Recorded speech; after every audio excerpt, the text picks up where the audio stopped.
Hoy vamos a ver la enfermedad diverticular y la diverticulitis, que son dos condiciones distintas.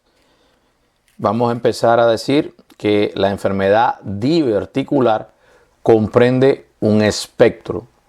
Este espectro es el espectro de la diverticulosis. La diverticulosis es la presencia de divertículos sin inflamación. Ya vamos a definir divertículos. Y la diverticulitis, que la diverticulitis es la inflamación y la infección o la infección de esos divertículos. Esto es una patología altamente frecuente en adultos mayores y un tema que digamos es ultra high yield en el STED 1 y en el STED 2 USMLE. Muy importante.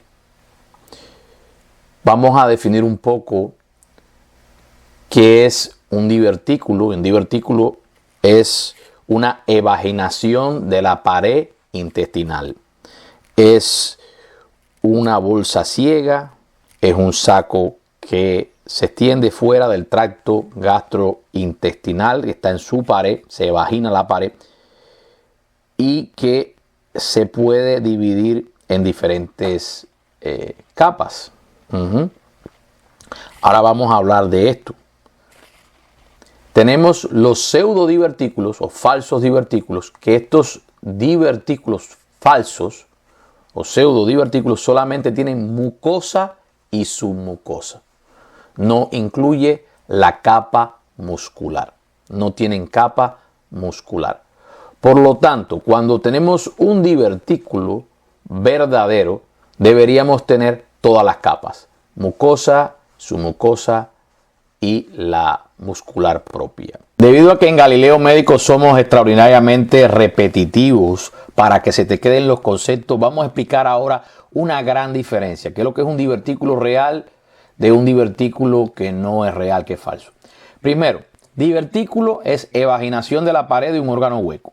Eso es lo que define un divertículo, Ahora, la diferencia clave en el examen USMLE está en las capas que participan en el divertículo. Mira aquí esta imagen y vas a ver característicamente que hay unos vasos que se les llaman vasos rectos y estos vasos penetran en las paredes del divertículo. Como puedes ver, no todas las capas están formando parte del divertículo. Definición como tal es que un divertículo contiene todas las capas de la pared abdominal, es decir, un divertículo verdadero. Tiene que tener mucosa, tiene que tener submucosa, tiene que tener muscular propia y tiene que tener serosa. Ejemplo clásico de un divertículo que tiene todas las capas, mucosa, submucosa, muscular propia y serosa, el divertículo de Meckel, que es de origen congénito. Es el clásico divertículo congénito preguntado en el examen USMLE y que se debe a persistencia del conducto vitelino onfalomesentérico. Tienes que saberte la regla del 2, que es ultra high yield. El divertículo de Meckel está producido en el 2% de la población, esa es la frecuencia. Tiene la característica que generalmente se encuentra a 2 pies de la válvula iliocecal. Tiene 2 pulgadas de largo, generalmente. Y tiene 2 tipos de mucosa ectópica. Tiene mucosa gástrica, con lo cual hay mucosa gástrica y secreción de este divertículo, porque tiene mucosa gástrica, tiene células parietales allí. Y hay también mucosa muchas veces pancreática. O sea, este divertículo secreta. Clínica USMLE da un sangrado indoloro en los niños, produce úlceras por el ácido gástrico ectópico, puede producir y puede simular un cuadro de apendicitis. Ahora vamos a ver a los divertículos que nosotros estamos estudiando, que son los divertículos falsos o pseudodivertículos, que son los que estamos estudiando en esta clase. ¿Ok? Lo estamos estudiando todo, pero lo que nos estamos hablando es de la enfermedad diverticular, que como definición solo contiene mucosa y submucosa. No tiene capa muscular propia. Es decir, Los divertículos de los que nosotros estamos hablando no tienen capa muscular propia. Es muy importante que tengas esto en cuenta porque en la diverticulosis, esta que aparece en el colon sigmoide, porque ahí la presión intraluminal es más alta, aquí estos divertículos tienen mucosa y submucosa y no tienen capa muscular propia, no tienen muscularis.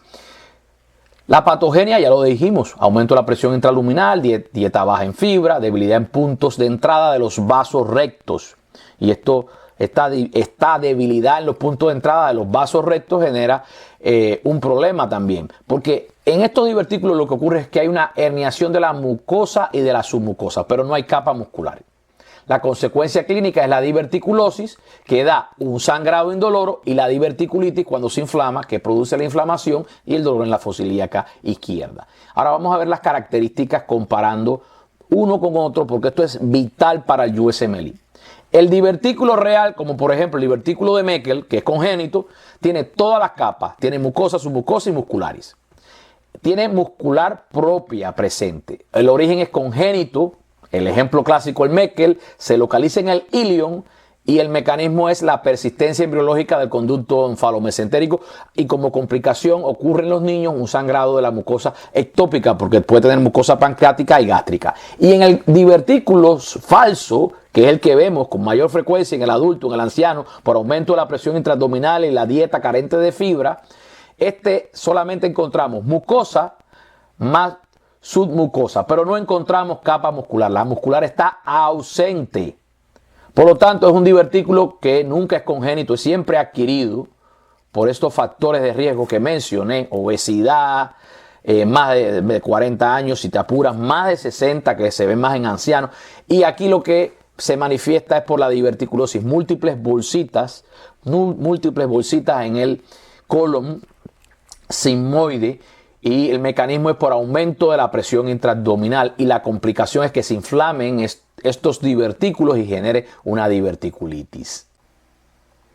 Importante es que se localizan en el colon sigmoide más frecuentemente debido a que aquí hay una alta presión intraluminar, digamos, a veces con la tos, el estornudo, la defecación. Pero esta es la zona que generalmente aparecen porque hay más debilidad a la pared y generalmente hay una alta presión intraluminar. Esta relación debilidad de la pared y paredes más débiles con altas presiones es lo que genera o proporciona un medio ideal para que se formen estos divertículos. Generalmente esta producción de la mucosa y la submucosa forma una bolsa, como dije. En el caso de los falsos divertículos ocurren cuando los vasos rectos penetran en la muscularis del colon. Hay una serie de factores que contribuyen a la formación de divertículos. Estos factores pueden ser la dieta baja en fibra, que genera heces duras, el aumento de la presión intraluminal, la debilidad en puntos vasculares, como por ejemplo los vasos rectos, y la herniación de la mucosa, que es lo que puede generar estos divertículos como mecanismos principales. ¿Qué es la diverticulitis? La diverticulitis, el mecanismo es diferente. Hay una obstrucción del divertículo, generalmente por fecalitos, heces fecales más duras que se acumulan ahí. Hay proliferación bacteriana.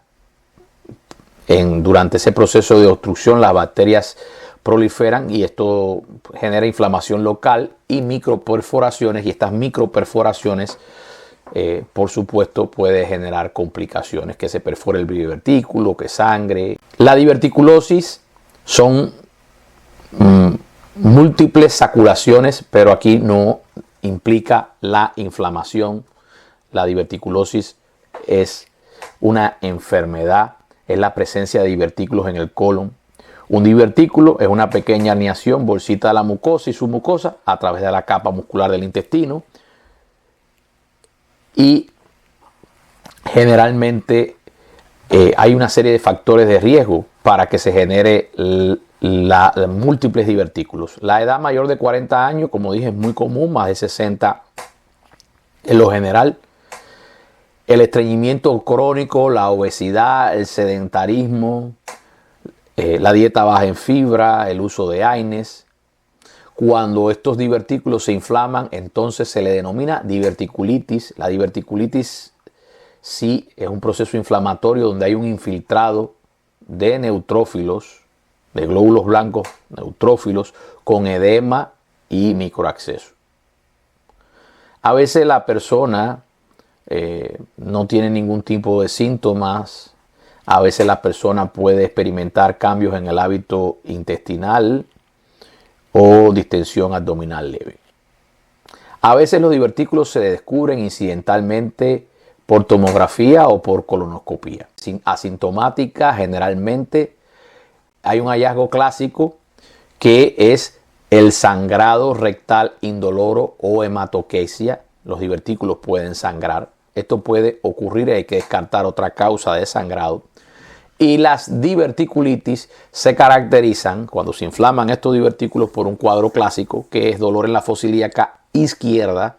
Esto es típico con fiebre, leucocitosis y cambios en el hábito intestinal. Puede haber diarrea o estreñimiento. Dentro de los signos importantes, siempre para pensar en una diverticulitis, habla del dolor en la fosa ilíaca izquierda. ¿Cómo se interpreta esto? Pues fisiopatológicamente, cuando tengamos esto, pensamos en que la causa es la inflamación del colon sigmoide, con la fiebre que habla de infección, y cuando se palpa una masa, que es lo más raro, pero puede ser posible, entonces hablamos de que ese divertículo puede estar accedado. Ya esto es una complicación. El dolor en el cuadrante izquierdo, o sea, la fosa ilíaca izquierda, en un anciano siempre pensar diverticulitis hasta que se demuestre lo contrario. Esto es muy importante tenerlo en cuenta. Aquí vemos unas imágenes de los divertículos. Si te fijas, se ven estas bolsitas en la pared que son características de la enfermedad diverticular. Generalmente complicaciones mencionadas ya, pero vamos a recordarlas, son el acceso.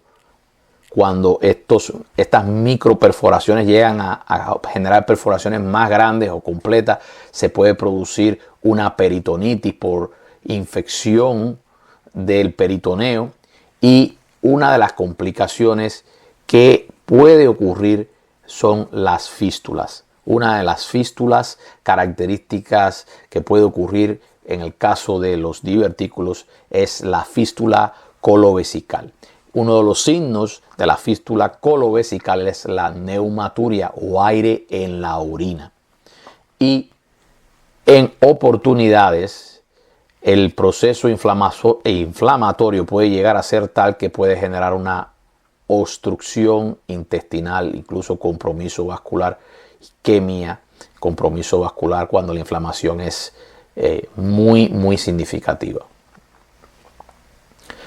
El gold standard es hacer una tomografía, una CT scan, pero con contraste. Y aquí sí que vamos a ver estas bolsitas en el colon sigmoide, donde generalmente se producen, que nos habla de los divertículos. Y los hallazgos clásicos son el engrosamiento de la pared con una grasa pericólica inflamada y accesos en ocasiones.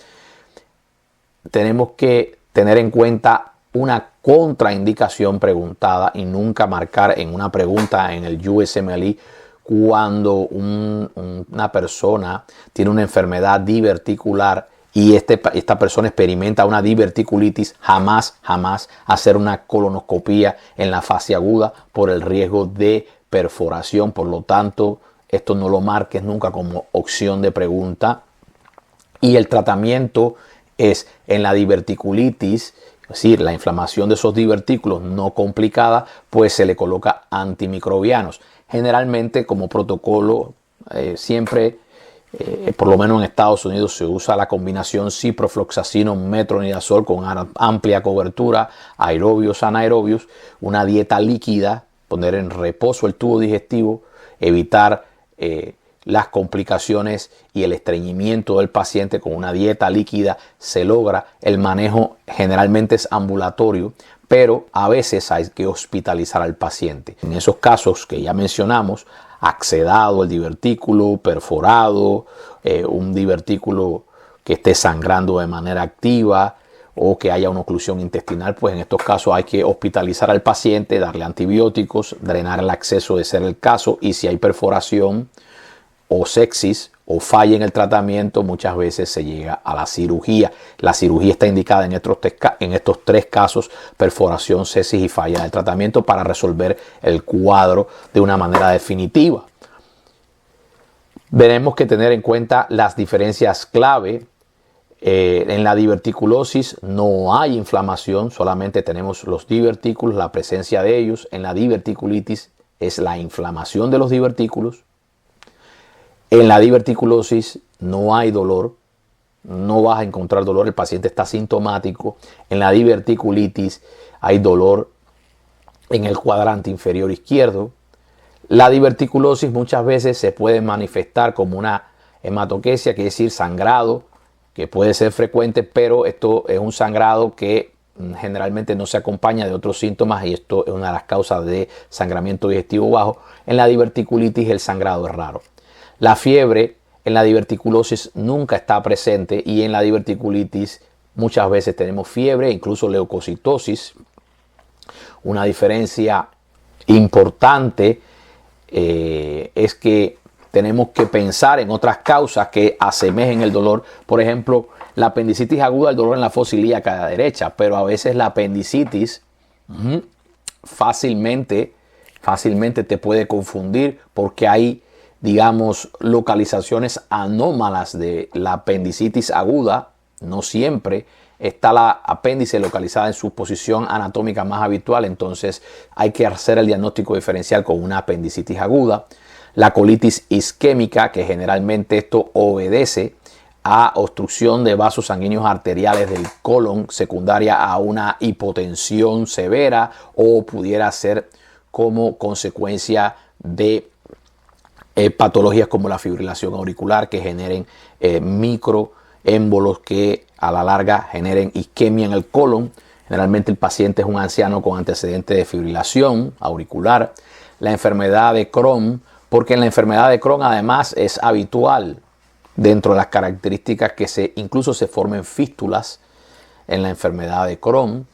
Y el cáncer colorectal no podía faltar. El cáncer colorectal, porque el cáncer sangra, el cáncer además de esto puede perforar y acceder, entonces también puede parecerse el cuadro. Tenemos que tener en cuenta estas perlas, que es oro puro. Los divertículos, generalmente tenemos que saber diferenciar que los divertículos son divertículos falsos, pseudodivertículos.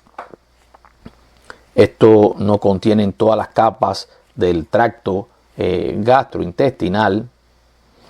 Generalmente penetran la muscular del colon, la muscularis. Ocurren cuando los vasos rectos estos penetran las musculares del colon. El sitio más frecuente de localización es el colon sigmoide, el más común. Cuando el dolor en la fosa ilíaca izquierda, hablamos de que lo que ha ocurrido es que se ha inflamado el divertículo, hay una diverticulitis. El diagnóstico es por tomografía, hay que hacer un CT scan. Recuerda, en la fase aguda no se debe hacer jamás colonoscopía, y el sangrado indoloro habla de diverticulosis. Bien, cuando tenemos una dieta baja en fibra, el aumento de la presión puede generar divertículos. La obstrucción de un divertículo genera inflamación. La inflamación es característica de la diverticulitis. Recordar que la diverticulitis se caracteriza por dolor en la fosa ilíaca izquierda, fiebre y leucocitosis. El CT scan es el diagnóstico, y tratamiento antibióticos y cirugía ya te mencioné que es cuando está muy complicada la cosa.